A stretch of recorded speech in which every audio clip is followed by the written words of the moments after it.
Welcome and thank you for standing by. At this time, all participants are in a listen-only mode. During the question and answer session, please press star 1 on your touch-tone phone. Today's conference is being recorded. If you have any objections, you may disconnect at this time. Now we'll turn the meeting over to Jared Liu. Thank you, Jared. You may begin.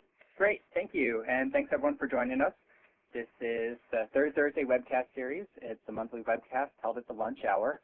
The trainings leverage local successes by amplifying to a larger audience 2 model organizations, methods, materials, and approaches.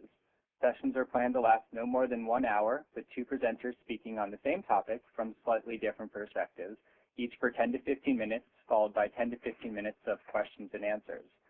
Today's session is approved by the ISA for 1 CEU hour and by SAF for 1 CFE Category 2. If you haven't already given me your certification number, you can email me after this session. Alternatively, most state landscape architecture boards require only a certificate of completion, which we'd be happy to provide on request after the meeting as well. This is a program of the Alliance for Community Trees, and we encourage you to consider joining if you're not a member. Today's session is sponsored by the Home Depot Foundation and the USDA Forest Service, and the session is Incorporating AmeriCorps and Recent Grads into Local Programs. Having full-time dedicated AmeriCorps or recent high school graduates on staff can be mutually beneficial to your organization and those individuals. Nonprofit TREE groups benefit from low-cost, hardworking staff, while young adults, typically ages 17 to 24, work on building a team-based life experience and service learning opportunity. Programs can be designed to build an ethic of service among young adults from diverse backgrounds, forming a core of informed and trained advocates prepared to address local environmental and community concerns.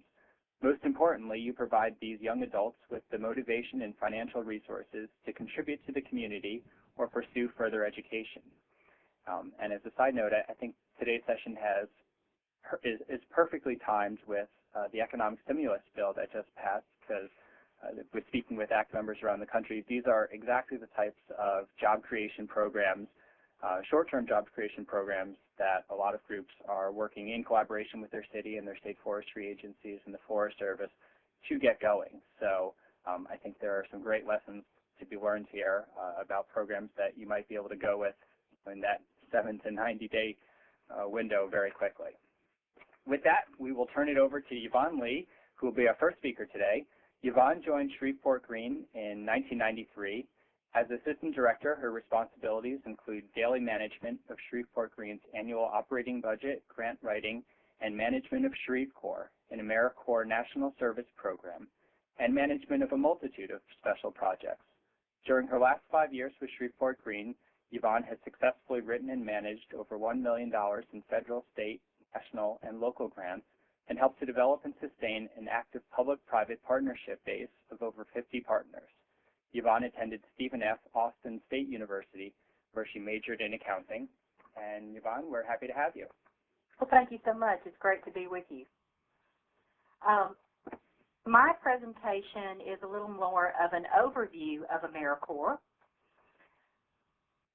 For our organization, it really has been a catalyst and something that has provided Shreveport Green a number of just really great opportunities. AmeriCorps itself is a national service network, and there are over 50,000 Americans each year that participate. When this model was initially put in place, it was touted as the at-home Peace Corps, and I think that has really kind of stayed with the program, and for a lot of people it kind of gives a description of what AmeriCorps does. There are several critical need areas, and once you look at those, it's education, public safety, health, and the environment. And certainly our organization and our tree program very easily fit into the environmental component. There are a lot of different national service programs. AmeriCorps itself is the big umbrella. And within that umbrella, there are a variety of different programs. There's the State and National Corps, AmeriCorps programs, Learn and Serve, the Senior Corps, NCCC, and VISTA. And I wanted to share a little bit with you about each one of those programs, just so that you know that there are a variety, and it'll give you an idea what might meet your needs. AmeriCorps state and national members do what they call direct service.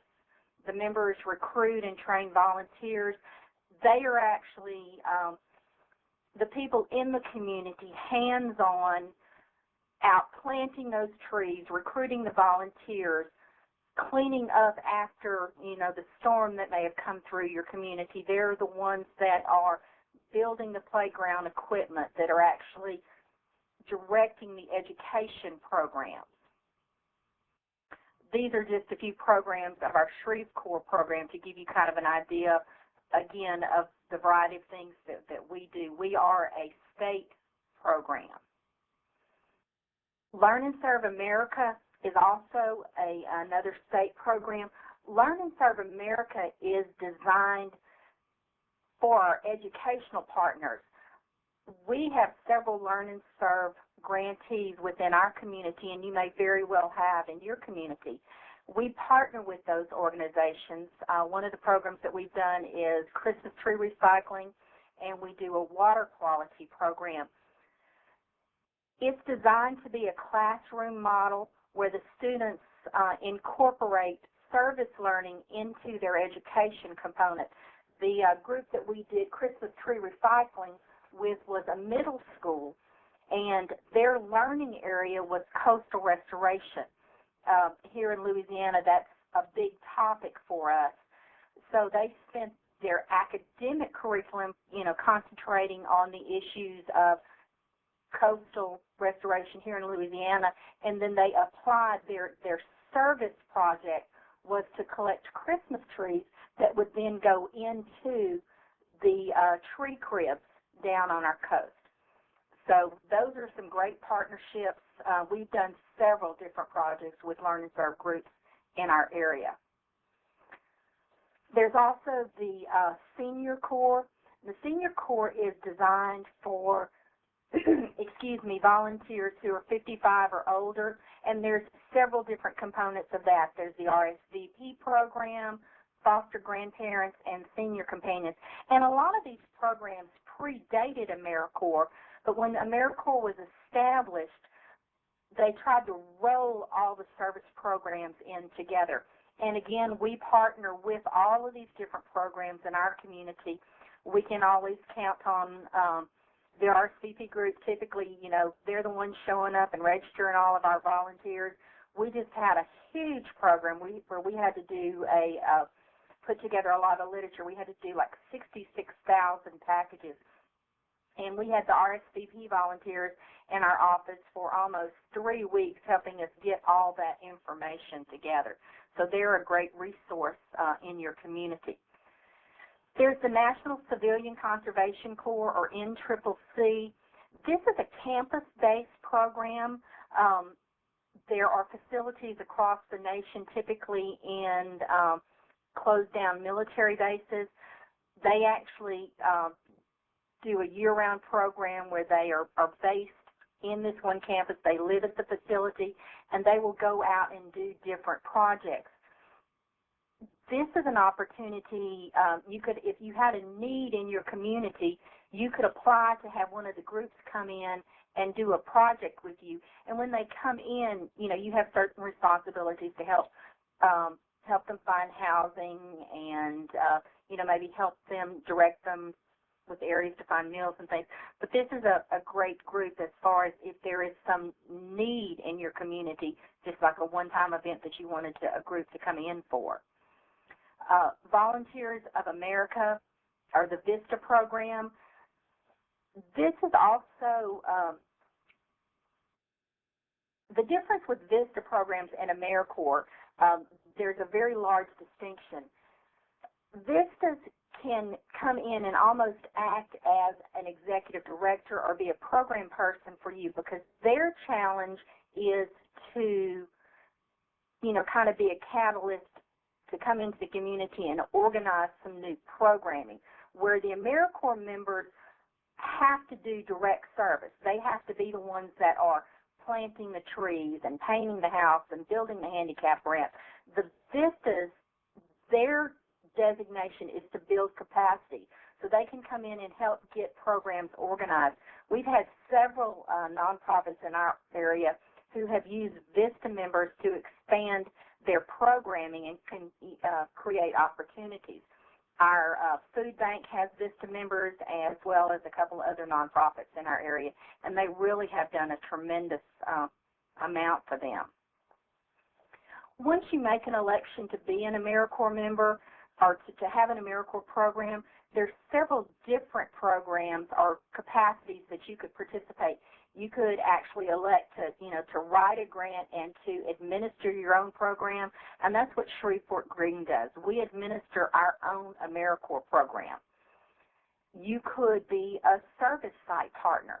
We have a lot of partners where we actually will place a member there, and that creates an opportunity. We have several members who basically pay a fee. We have a contract with them, a memorandum of understanding, and they help us pay part of the cost of supporting this AmeriCorps member, and then they're placed at their site and are helping with their programming. And for both of us, it's really a win-win opportunity. It gives us an opportunity to put more AmeriCorps members into service because we're able to have a little bit additional support financially. And then for the actual site partner, they have somebody that can come in and do direct service for them and expand the opportunities of their organization at really a great economic benefit for them, because it's not a large contribution. We also have project partners who will just help us.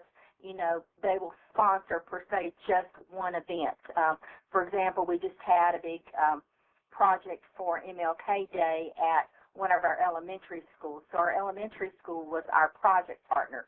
They helped provide some of our lunch needs and actually provided us a place and support personnel to facilitate the project. So there are different levels of participation depending on, really how much you want to do.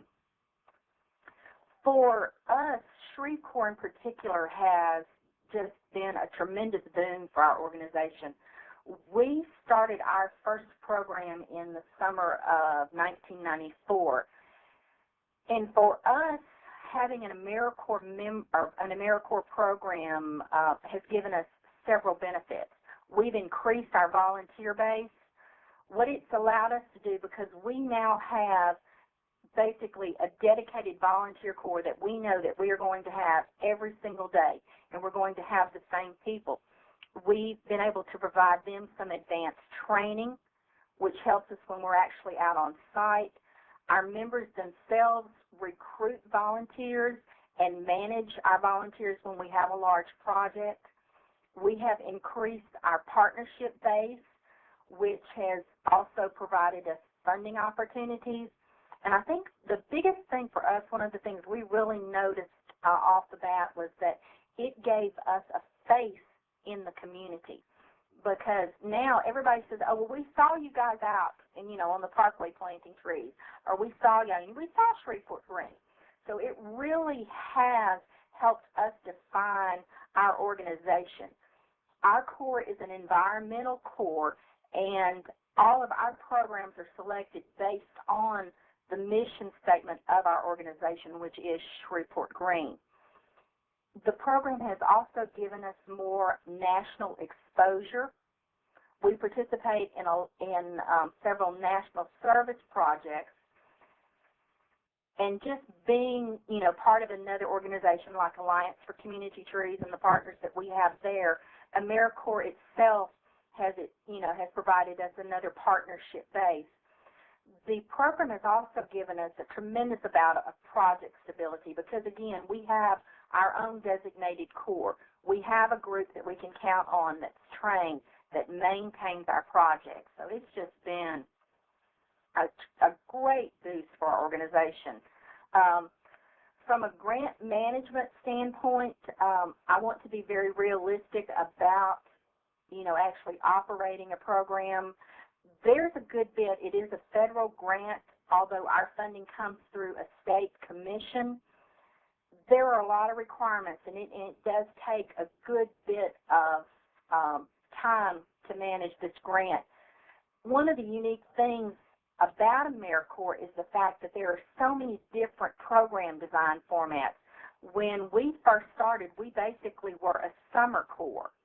We only had members during the summer, and we have grown now to a year-round corps. We have part-time members. So we have high school and college students who come in every afternoon and serve X number of hours, and then they serve 1 to 2 Saturdays a month. And during the summer, we serve full-time because all of our students are out of school. You could have full-time members, part-time members, reduced part-time. You could have a summer corps only. There's a lot of flexibility. You can have a combination of members. So, again, there really is a lot that you can do with the grant. Member recruitment and management, it does take a good bit of time. Again, it depends. The more members you have, the more that's required. The funding is very flexible, and you can kind of structure, what your needs are. You can have team-based members or place individuals at a program site. We operate on a team-based concept, so our members come in. We have 10 members right now, so they come in and serve together, and we facilitate our own projects. But again, you could be the administrator of an AmeriCorps grant and place your members with other partners and in other sites and not actually have to facilitate the members yourself. The funding portion of the AmeriCorps program, the initial grant, the match that's required is a 24% match. It can be a combination of cash or in kind, and they've recently changed the allotments. It's actually much easier now to match than it used to be. The scale increases. Our match is much higher than 24%, our required match, because our program has been in existence for quite a while. But if you were a new program just launching in your first 1 to 3 years, I think your required match would be 24%. There are no disallowed costs. A lot of programs won't let you put in administrative funding. There is a cap, but you can structure. Our grant actually pays for 2 full-time employees because, that is their responsibility, is managing and supervising the members, doing our recruitment. So, again, it's expanded the resources of our office. The grant is a reimbursement grant, which in itself does provide some challenges. For our organization, it's anywhere from 30 to 60 days before we get our money back. So you have to be prepared up front. You need to know that, that you're going to have a funding resource and that it is a reimbursement process. I wanted to talk to you just a minute also about the member benefits. The members receive a living allowance, and that is not a wage. This is also one of the things that's kind of unique about the AmeriCorps program. You're not allowed to pay them on an hourly basis. You're not allowed to equate it with a salary or call it a job. It is a living allowance. It's a benefit that they receive. So when you actually sit down and structure your program and calculate, how you're going to disperse your living allowance, you kind of have to take all those things into consideration. There's requirements. If you have full-time members, you have to pay health insurance. You have to pay child care. If you have anything other than full-time members, though, the living allowance is an option. You actually do not have to pay the members. You could have education award-only spots. We actually have several of those because we have a partnership with 3 of the universities in our community. And what we do is we tie into the work study funding that is there. So members that are serving off campus and actually doing direct service that receive work study funding, they can also be AmeriCorps members. So for us, we're only committing to the living allowance, And what that does is free up some of the program money because you receive an allocation. The funding is allocated based on the number of full-time equivalent members that you have. For our state, that amount is like $12,600 per full-time member. Well, once you identify what that pool of money is, if it's $100,000, then you distribute how that, build your budget how you want to spend that money. And obviously, if you're not having to pay living allowances, then you can do other things. For us, I want to just kind of close with this. We have done a fairly good job tracking our members, and I just went back and pulled out a few of the statistics for Shreveport. And again, we operated our first program in the summer of 1994. So since that time, we've had 468 members that have served over 252,000 hours.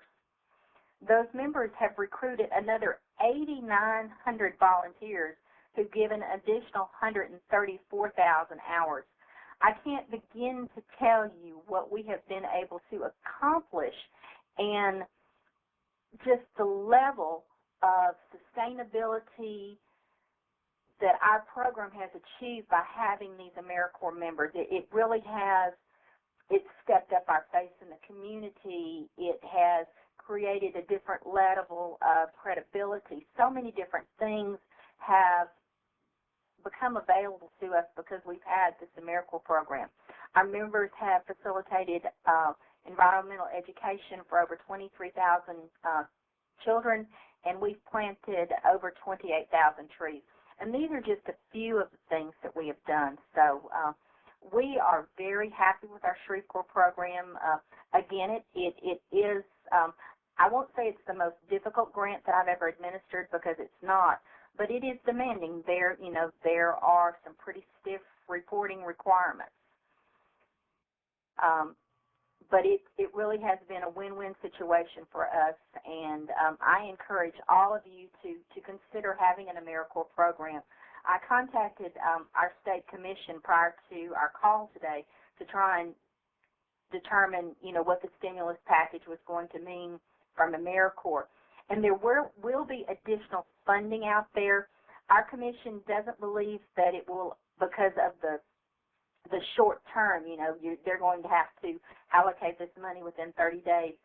They don't foresee bringing on new programs, but what it's going to do is challenge existing programs to try and come up with some new ideas and some new partners and placement sites, as well as have new members to access this funding.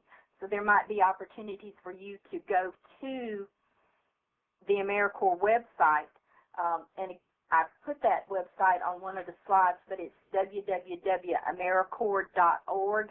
And if you go to that site and kind of scroll down on the left-hand side, there is a box that says, find the AmeriCorps program in your state. And if you'll click on that, it'll bring you to another link that will bring up your state locations and give you your state commission.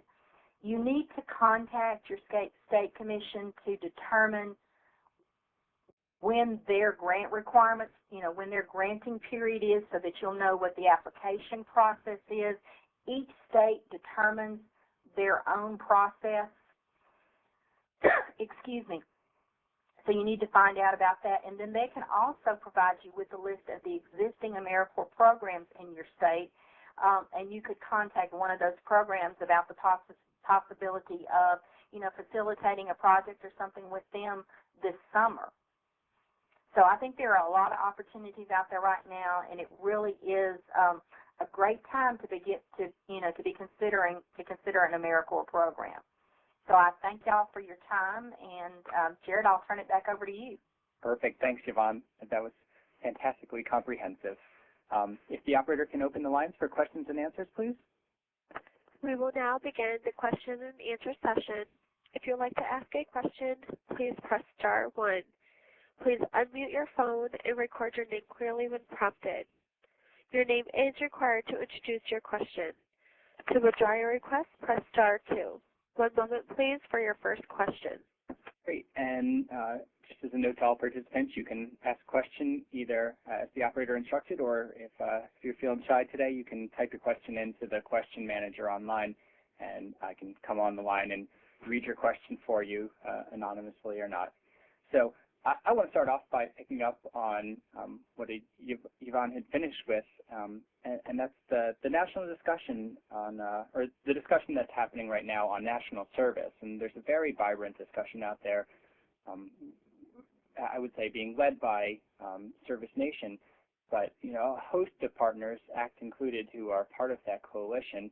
And in fact, at this very moment, the Kojo Nnamdi Show is having a discussion on national service, and some big players are part of that, which, as a side note, we'll make sure to include a link in our resource list. So if, obviously if you're on this call, you're not able to listen to that, but so that you can go find that session to listen to afterwards. But I think there's sort of a general question out there of where are we going with national service? The Obama administration has been very vociferous in saying that this might be something that we implement. We might put more money towards AmeriCorps. We might make a national service an alternative to what some countries have as a national military service option. But there are a lot of options on the table. So I'm glad that Yvonne mentioned that at the end, because I think that's something that we all need to stay tuned to. I want to go back to maybe a little bit more of the nuts and bolts of it, and put a question to Yvonne and say, if you're a new group, or if this is a new program for you, and you're thinking about getting involved in this, you'd also talked about how there are a lot of requirements that go along with the reporting and the application and such. Sort of generally, what would you recommend to groups that be in place before they think about just jumping full into this? Well, I think, to me, one of the key factors is to have some type of funding to support, and to make sure that you have really at least one person who can be responsible for the AmeriCorps program, and allowing that they have sufficient time. When we first started doing our program, the very first year, I ran it by myself, and again, it was just a summer component. And that was very challenging. We expanded our program and brought on some additional staff to help with it, and now there, as I mentioned, 2 full-time people. But AmeriCorps is not as demanding. They really want 1 or 2 objectives. Volunteer recruitment is a big issue with them. And other than that, just identifying what other program area that you would be able to measure your results in. And I would say don't overdo it. Start small with, one of the areas that you're already working in.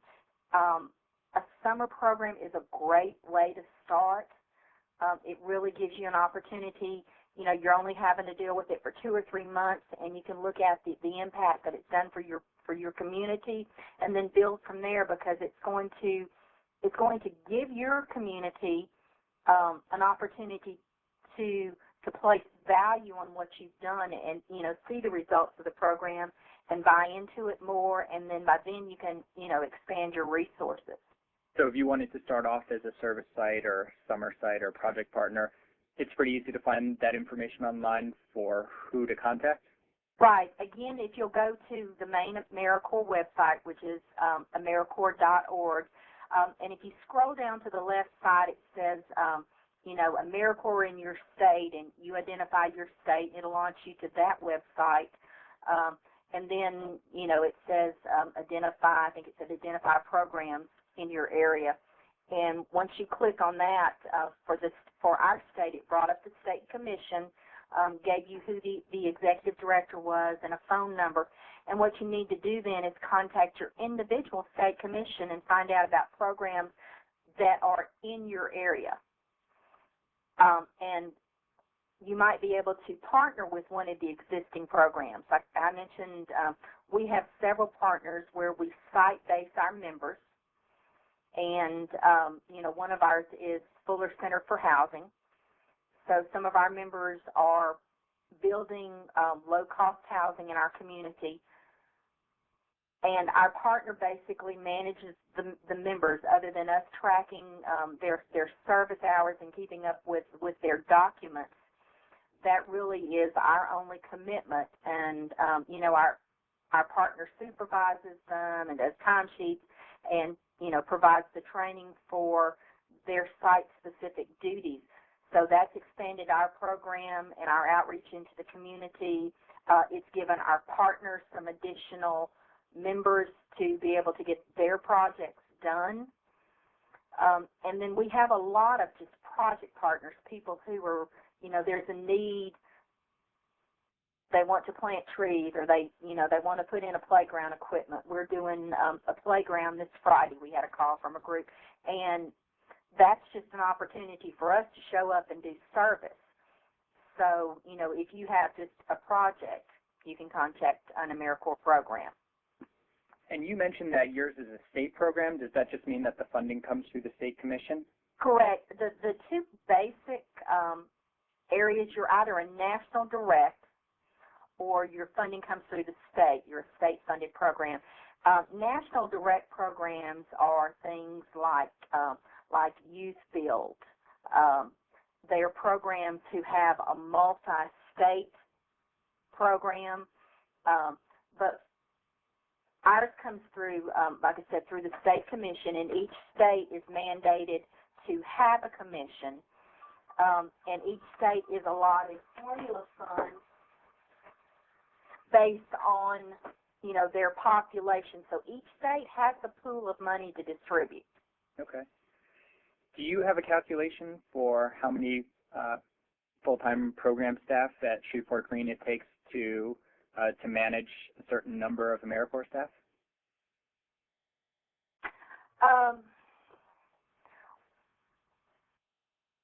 If you didn't have any other responsibilities, and again, the program designs are just so unique.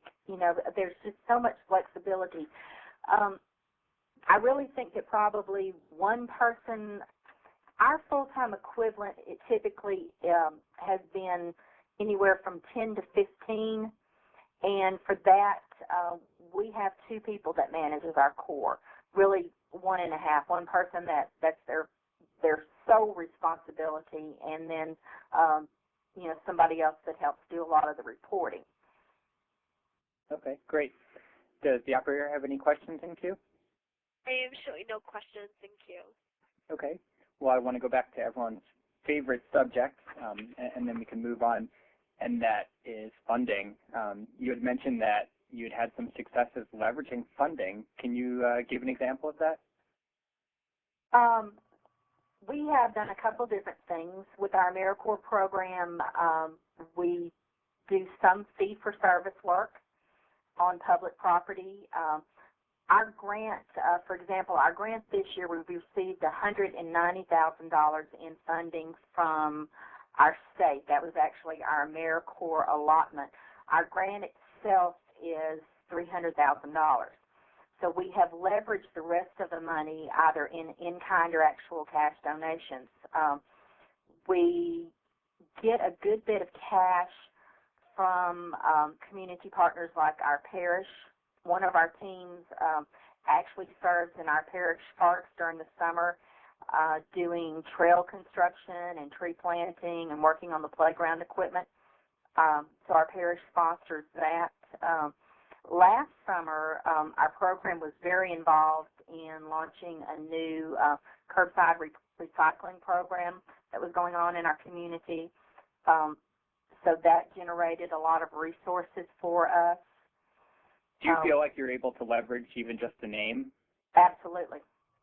Great. All right. Well, let me take one more question online here, and then we will move on. We have, what, if any, constraints are there for fee-for-service work with AmeriCorps? There are constraints, and that's being that we are prohibited from basically job displacement. As I mentioned, that the fee-for-service that we do on public property. our specific examples, but we're not allowed to submit a bid and compete against someone else because that would be considered job displacement. We are allowed to accept awards. We have some contracts that our city has given us, as well as some private organizations that they don't put out on public bid because obviously, because part of our living allowance is covered, within our grant, I could compete very unfairly with the private sector, for bidding on jobs. So the biggest caveat is that, we are not allowed to displace any other workers. Great. Okay, well, we will move on. If you do have questions for Yvonne, you can circle around with her after Ashley speaks as well when we open up the line for questions for either presenter. So thank you, Yvonne. So our second speaker today is Ashley Atkinson, who is the Director of Project Development and Director of Urban Agriculture for the Greening of Detroit.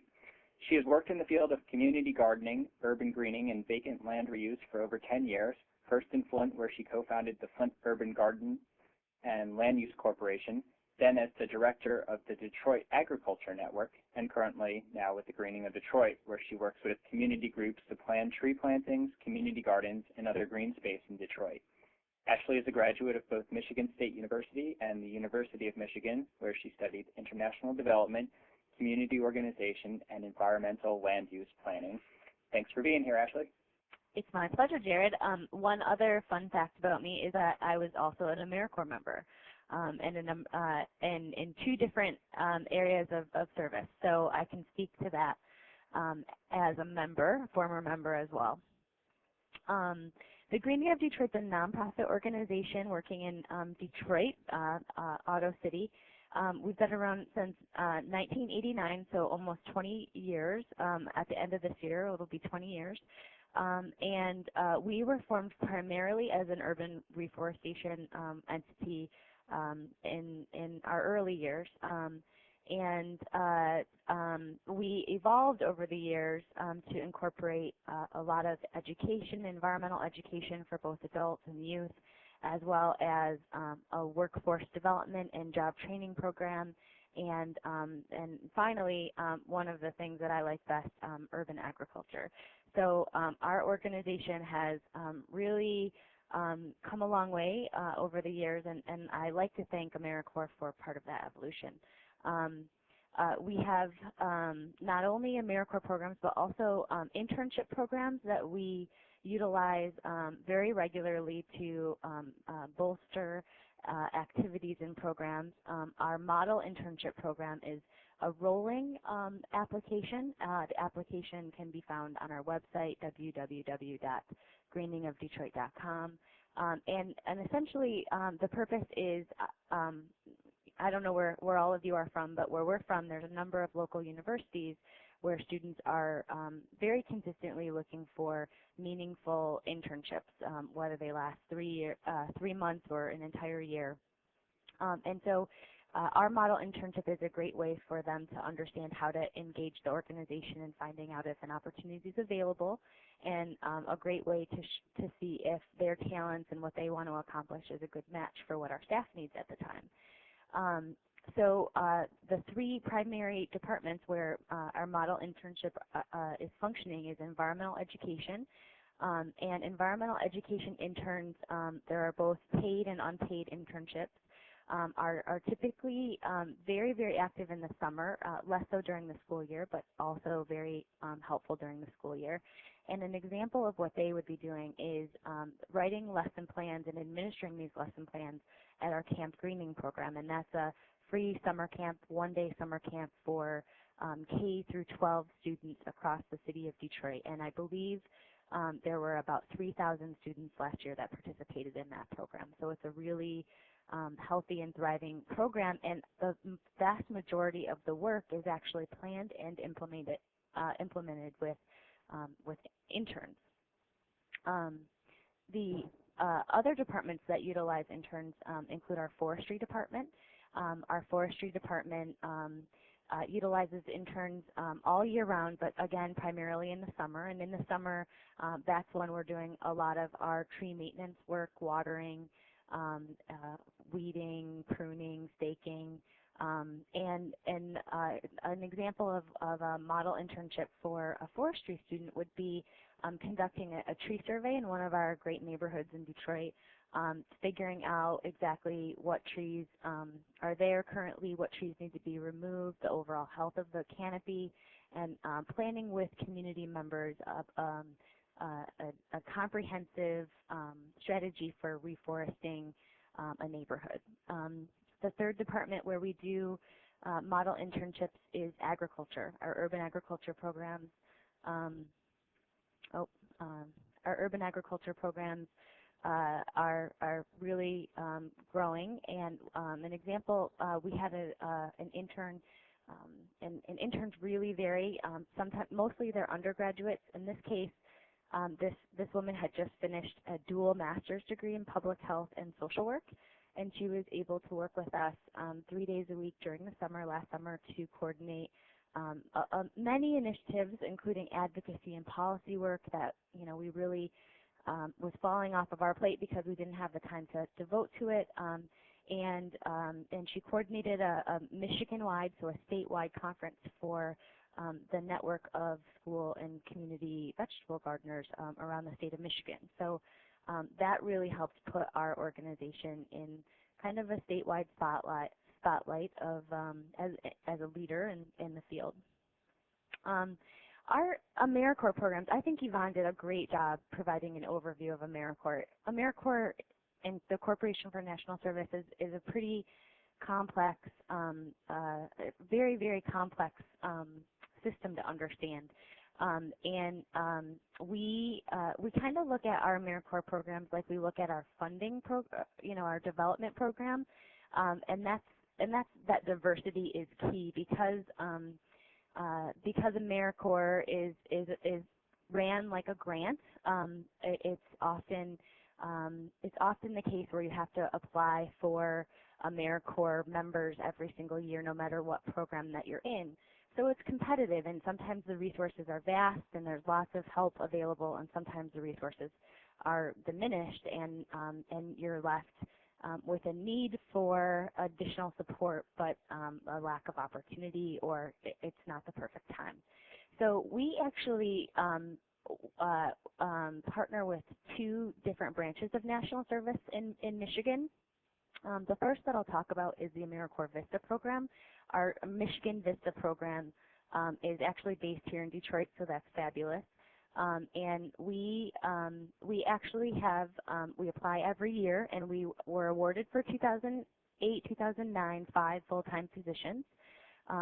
To give you an example of what those position titles are, we have a development associate, so that person works with our development department doing prospect research and helping write proposals. We have an environmental education coordinator, so that person helps to write lesson plans year-round and to facilitate those lessons and teacher trainings in the school system. We have a volunteer coordinator. That person actually finds 4,000 volunteers for our organization a year through corporations, through schools, high schools, colleges. And we have a community planting liaison. That person is going to, I think our organizers, with the support from AmeriCorps, went to 80 community meetings in the last quarter of 2008. So that person is making sure that the Greening of Detroit is front and center at all community events, community meetings around the city, and coordinates with the community tree plantings. And then finally, we have our maintenance manager, and that person works with our forestry department and helps to train our adult workforce, helps to maintain our tool bank and make sure that it's available to community members for use. So we really have a AmeriCorps Vista member in each of our departments in a supportive role. Again, AmeriCorps Vista is indirect service, so these people are to build your organization's capacity. They're not to be doing direct work. and that's a really firm belief that VISTA has. They are 1 year, they commit to 1 year of service, and that service is the closest thing to Peace Corps we have domestically, and that's 24/7. Of course, they get some vacation time and sick time, but that's the commitment, is 24/7 for 1 year. Additional pay and perks, except, and they're very strict on this, except for housing vouchers, which are made directly to the housing, or transportation vouchers, which go directly to the transportation, are not accepted, or they're not allowed. So you cannot supplement the income of VISTAs. You really, when you are recruiting, you have just those basic benefits that Yvonne outlined to offer, and sometimes that's very limited in the candidates that apply. And then there's a very strict limit on the number of credits that a VISTA member can pursue while in service, and there's absolutely no additional work that they can be doing when they are a VISTA member, paid work. So we work directly with the State VISTA office to facilitate that partnership. And in years past, we applied for one VISTA, and we had one VISTA, and now we're up to 5. So we slowly but surely built our capacity to work with VISTA. And currently, the cost share on our VISTA members, we pay one member's cost share of 5. So basically, that means that we pay $11,000 for one person, and we pay nothing for 4 people, which evens out to about $2,200 per person. So that's what our cost share requirements are. It's a little bit different than what Yvonne uses in her model. We also work very closely with the state program, which is a direct service program, and our partner is in our case is the Michigan AmeriCorps Partnership, which is ran out of the University of Michigan. This is like our organization, the Greening of Detroit, partnering with Shreveport Green, or Shreveport. We apply to an entity who's applied to the state for a certain number of AmeriCorps members, and we either get what we ask for, or we get a portion of what we ask for, or we get turned away that year. Again, we apply for these positions every single year. We again started with one person, and we worked our way. Now we have 4 full-time positions and 1 half-time position on staff. This is really fabulous because these folks are direct service, and they could do both direct service or indirect service. There's really no limitations on what they can contribute for your organization. The options are, these are hourly commitments. So instead of VISTA making a year-long 24/7 commitment, AmeriCorps, the state programs, work on the number of hours. So if you're a full-time AmeriCorps member, or the equivalent of a full-time AmeriCorps member, you have 1 year to do 1,700 hours of service.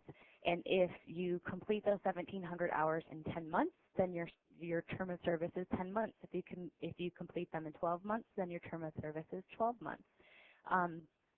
450-hour associates are usually summer program members. 900 hours are typically seen as like a half-time position, and a 1,700-hour person is full-time. This program does allow the organization to provide additional pay or additional incentives for additional responsibility, we keep more AmeriCorps state program members, the direct service members, for 2-year terms of service than we do VISTA members, because in the second year we are able to offer a little bit more in terms of resources for responsibility. And then there aren't as strict rules about additional work or school. So we've actually been able to build our partnership with the Michigan AmeriCorps Partnership into a formal apprenticeship where our AmeriCorps members, our full-time AmeriCorps members, work 35 hours in Detroit in urban gardens. These are primarily in our urban agriculture department. And then they spend 1 day a week at Michigan State University, attending over the course of 1 year 20 credit hours at the Michigan State University Student Organic Farm Organic Gardening Certificate Program. So it allows for some really creative opportunities. Oops. I thought it would be really beneficial from our perspective to give you an idea of some of the benefits and the cost or the drawbacks of having an AmeriCorps member at your organization. Starting with the benefits, the AmeriCorps program, like Yvonne said, really increases the capacity of your organization. In 2003, when I came on board at the Greening of Detroit, we had 6 full-time employees and no AmeriCorps members. We started with 1 AmeriCorps member, and then we had 2 AmeriCorps members. This was the direct service members. And then we added a VISTA member component where we added 1 other person. Now we have 10 approved slots with AmeriCorps members. And again, the visibility of our organization and the capacity of our organization had really gone through the roof, allowing us to grow from that 6 full-time member or full-time staff in 2003 to a 17 full-time staff in 2009. So there's no way that we could have grown those leaps and bounds, those full-time staff positions, without the added capacity and visibility that the AmeriCorps positions lent to us. They also really help to create a ladder of opportunity. That's really, really important in our organization. Our environmental education programs are in the Detroit Public Schools, K through 12. To give you a good example of how this ladder of opportunity works, we had an AmeriCorps member who now works for Atlanta Trees start with our organization in 5th grade in Tree Keepers Kids. So she got acquainted with the Greening of Detroit and environmental stewardship in 5th grade, and then she was engaged again in our organization in 9th grade when she tried out for our Green Corps program, which is a summer youth entrepreneurship program. And she did Green Corps until she graduated, and then as soon as she was out of high school, she joined our staff as our volunteer coordinator and did that for 2 years. So she was an AmeriCorps VISTA member. So from 5th grade until adulthood, she was able to increase her own capacity, her own connection with the Greening of Detroit and the work that we do. And now she has a career, sadly outside of Michigan, but she has a career in the field. And that kind of ladder of opportunity, starting with national service and moving into a full-time position, is really important. It also nurtures the next generation of leaders, and I can't say enough about how it infuses new life, talents, interest into staff. If you really feel like your organization can be a little bit stagnant at times, AmeriCorps might be just the right thing that you need. Some of the costs include the cost share requirement, and again, this does vary. Yvonne mentioned that she had a 24% cost share. In the direct programs that we work with, there's a $3,300 cost share requirement, and then the VISTA programs, we pay the equivalent of $2,200 per person. It does take some time to administer the program and to, more importantly, to supervise members. We work really hard to make sure that we have a really clear work plan for members when they start. It's very clear what their roles and responsibilities and goals for the year are, and then try to stay on that path. And then one of the biggest costs are member turnover. We don't necessarily have a program with people not completing a year. Most likely they do 2 years with our organization, but after the 2 years, if you don't have a full-time position for them, then they're out of the organization, and the programs and skills and most importantly connections that they've made with community members can sometimes suffer, and so we really try to protect ourselves from that. And really that's all that I had, and if anybody wants to ask some questions, I'll send it over to Jared. Fantastic. That was awesome. Thanks, Ashley. And if the operator can open the lines for questions, please. Again, if you'd like to ask a question, please press *1 on your touch-tone phone and record your name clearly when prompted. Please press *1 on your touch-tone phone. One moment, please. And again, you're welcome to type your question in online, and I can come on the line and read it for you. And I want to, I guess, start by making a note of the story that Ashley mentioned towards the end with the staff person who started with them in 5th grade, and just say, I think these are the kind of stories that we need to be telling. You know, when you root your work in how it affects people in the community, it's right on. And I just think it's such a powerful story. So, and I think that everyone who's on this phone has a story like that. So I encourage you to think of stories that are similar to that, and use those to be some of the lens for how you talk about urban forestry. So thank you, Ashley. You're very welcome. I was also really intrigued by how you set up your program based on specific roles. And, you know, you've got the development person, the forestry person, the maintenance person, and such. And from the perspective of how do you structure a program that's meaningful to the AmeriCorps volunteers, I was thinking maybe that's it. You know, maybe it provides them some special level of training, and that's the hook for them. That's why the Greening of Detroit over another group. But, you know, sort of more generally, to you, what makes it a meaningful program to them from your perspective? Well, you know, one of the things that we didn't talk about so much was recruitment. And I think a lot of people have the perception that because the job has no salary, that it's only a stipend, that it's a very, the benefits are there, but they're somewhat limited, that you can't find good candidates or candidates that match exactly what you need them to be doing, and really that's not the case. If you're very, very clear in the positions, the job descriptions that you're putting out there, and those job descriptions are very well rooted in departments with very clear supervisors and support within the departments, then you'll attract people. I very often have 30 or more candidates to choose from for a single AmeriCorps position. So it's just really about making sure that it's making sense for your organization. It's not just you know, a job description you put out there that's really vague and could be anywhere doing anything, that it just appeals to people. Do you have suggestions for how to make these programs sustainable? You know, you obviously have a very long-running program, as did AmeriCorps, but and we could put the question to Yvonne as well. But you know, making this more than just a one-year program. Well, for our organization, AmeriCorps has turned in absolutely into, like I described, the ladder of opportunity. I think that we've hired onto our full-time staff, I want to say 4 people in 6 years through doing 2 years of service with AmeriCorps. You can't kind of advertise that if you do 2 years of service, there will be a full-time position for you, because that's not always the case for a number of reasons.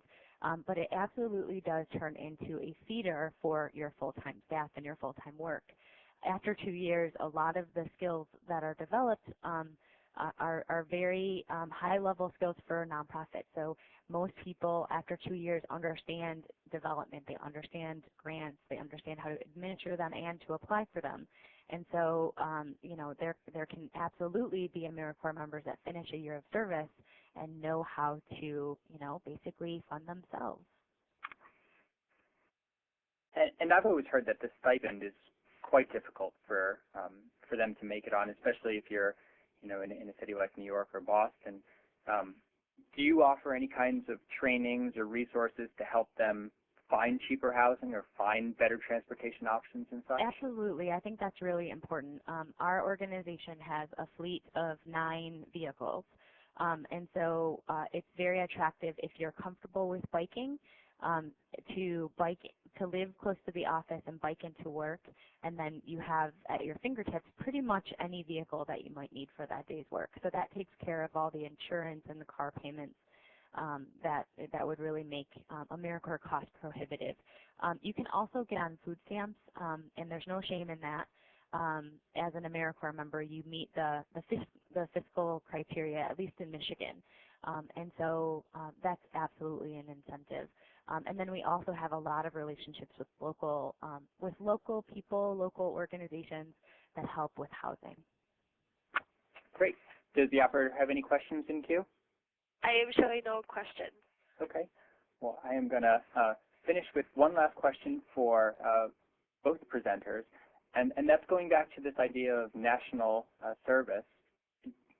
From the perspective of operating these programs, thinking about what works and what doesn't, do you have suggestions for what you would interject into the discussion on national service for how to make that better and what directions we should take it?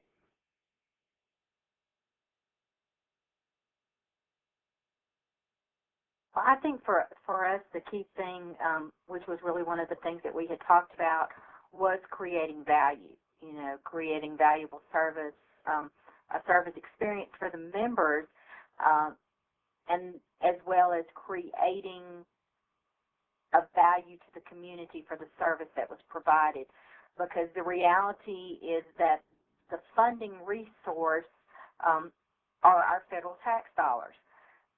And when you tie that in our community, we want to be able to prove time and time again that the value of what this has provided. Our members are younger, so with us, it's the stories, like you said, to share those, to share about the young man who, when they joined your program, they had no self-esteem, and 6 years later, when they're in college, they're graduating and going to law school, and just the opportunities and benefits that individuals in the community are gaining. And I can speak from my personal service. There's no way that I would be where I am if I hadn't taken that year out and committed to AmeriCorps. I ended up in the nonprofit world and continuing to do this work. But I had peers, and that's not for everybody, and I understand that. But I had peers that did AmeriCorps at the same time, that are in professional roles outside of the nonprofit world, who continue to embody that ethic of service that I think that makes communities great. And if we can provide more opportunities to more Americans to do national service, I really think that ethic lives on, and the benefits are exponential for the communities that we work in. Okay, I think that's a great note to end on. I put a slide up on your screen. If everyone can go out there, I think there are 4 questions. Should take just a couple minutes. If you can answer those, it really helps us to better develop these sessions. But I think today's session has been fantastic, and I want to thank our presenters, Ashley and Yvonne. I want to thank our sponsors, the Home Depot Foundation and the U.S. Forest Service, and everyone who joined today. The presentations, the recorded session, and a resource list will be available on the ACT's website in about a week. I'll email everyone who registered for this session, so you'll have that.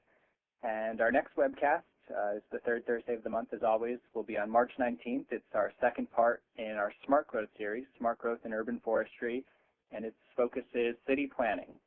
So thanks again to Ashley and Yvonne, and thanks everyone for joining us. Thank you. Thank you for participating in today's conference call. You may disconnect at this time.